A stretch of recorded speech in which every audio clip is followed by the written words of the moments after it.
हमारे यहाँ गुजराती में एक कहावत है, ऊपर वाला कीड़ी को कण और हाथी को मण दे ही देता है। यथार्थ कि भगवान ने जब हमें जीवन दिया है, मुंह दिया है, तो हमारे खाने की व्यवस्था भी ऊपर वाला ही करेगा। लेकिन कुछ इंसान भगवान को भी झूठा साबित करने के लिए लगे रहते हैं। एक ऐसा ही इंसान था। नमस्कार दोस्तों, मैं सचिन गोस्वामी मेरे YouTube चैनल पर आपका हार्दिक स्वागत करती हूँ। उस इंसान ने तय किया कि जो इंसान खाना चाहता है वो खाएगा, जो भूखा रहना चाहता है वो भूखा रहेगा।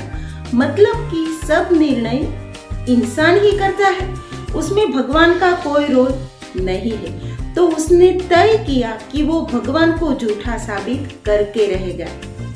यही सब सोचकर उसने एक सुबह अपने परिवार वालों को यह बताया कि आज के दिन 24 घंटे तक ना तो वो कुछ खाएगा और ना ही पिएगा, तो कृपया कोई भी उसे जबरदस्ती खिलाने की कोशिश ना करे, क्योंकि वो भगवान को झूठा साबित करना चाहता था। दोपहर होते होते घर से या तो बाहर से कोई आता और उसे कुछ न कुछ खाने के लिए कहता। तो उस इंसान ने सोचा कि अगर वो घर में रहेगा तो कोई न कोई उसे कुछ न कुछ खिला ही देगा, तो इससे बेहतर है कि वो घर से बाहर ही चला जाए। यही सोचकर वो अपने दोस्तों के पास चला गया। दोस्तों को भी उसने बताया कि 24 घंटे का उसका व्रत है, न तो वो कुछ खाएगा और ना ही पिएगा, तो कोई उसे खिलाने की कोशिश ना करे। 2-3 घंटे ऐसे ही बीत गए। फिर उसके दोस्त भी कुछ न कुछ उसे खाने के लिए कहते। उस व्यक्ति को अब लगा कि यहाँ से भी चले जाना बेहतर है। उसने सोचा कि मैं ऐसी जगह जाऊं जहाँ कोई इंसान हो ही नहीं, ताकि कोई मुझे जबरदस्ती खिलाने की कोशिश ना करे। यही सोचकर पास ही में एक जंगल था, तो वहां वो चला जाता है। अब रात हो गई थी, तो उसने सोचा कि सुबह तक सिर्फ उसे इंतजार करना है, फिर 24 घंटे खत्म हो जाएगा और वो सही साबित हो जाएगा और भगवान को वो झूठा साबित कर देगा।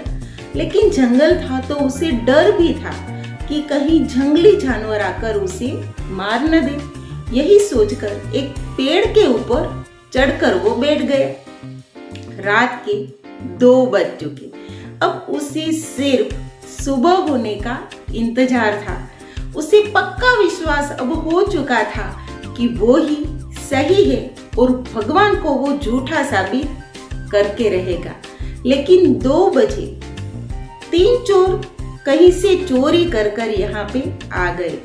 उन्होंने बहुत सारा धन चुराया था, तो तीनों ने तय किया कि इस पेड़ के नीचे बैठकर वो धन का बंटवारा कर लेते हैं। लेकिन चोरी करते वक्त उसे खाने का भी समय नहीं मिला था, तो उसके पास जो कुछ खाने को मिला था, पहले तीनों ने तय किया कि वो खाना खा लेते हैं। ऊपर वही इंसान बैठा था जो भगवान को झूठा साबित करना चाहता था। उसने इन तीनों चोरों को देखा, लेकिन फिर भी वो चुपचाप बैठा रहा। लेकिन फिर भी उसके मन में थोड़ा सा डर था, तो वो इधर उधर हिल रहा था और डर के मारे ऊपर से कुछ पत्ते, कुछ धूल नीचे जो चोर खा रहे थे उसके खाने में गिरी। चोर तो चौंक गए कि ऊपर से ये क्या गिरा। जब उन्होंने ऊपर देखा तो उस व्यक्ति को देखा। चोर को लगा कि ये व्यक्ति उसे पकड़वा देगा, या तो ऊपर से ये कुछ उसने गिराया है ताकि हम मर जाए या तो बेहोश हो जाए।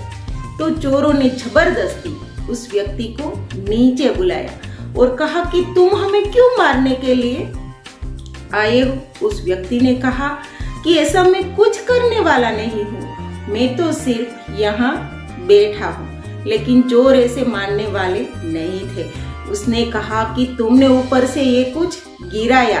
रात का वक्त था तो क्या गिरा वो देख नहीं सकते थे। तो चोर ने कहा कि तुमने ऊपर से कुछ गिरा कर हमारे खाने में मिला दिया। ताकि हम मर जाए या तो बेहोश हो जाए। उस व्यक्ति ने कहा, मैंने ऐसा कुछ नहीं किया। तो चोर मानने के लिए तैयार नहीं थे। चोर ने कहा कि अगर तुम सही हो तो इस खाने का पहला निवाला तुम खाओगे, अगर तुम्हें कुछ नहीं हुआ तो ही मैं खाऊंगा। उस व्यक्ति ने कहा कि ऐसा कृपया ना करें क्योंकि मेरा आज व्रत है। लेकिन चोर तो मानने वाले नहीं थे। उन्होंने जबरदस्ती उस इंसान को 1-2 निवाला खिला ही दिया। जब उस इंसान को कुछ नहीं हुआ तब चोरों को लगा कि नहीं, खाने में कुछ जहर नहीं मिला है। लेकिन उस व्यक्ति का व्रत टूट गया और उसे समझ में आ गया कि भगवान ही सही है। भगवान सबके लिए खाने की व्यवस्था करते हैं। हम गलत है कि भगवान को गलत साबित करने में लगे हुए हैं। तो ये छोटी सी कहानी भगवान की ओर हमारी श्रद्धा को और भी बढ़ाती है।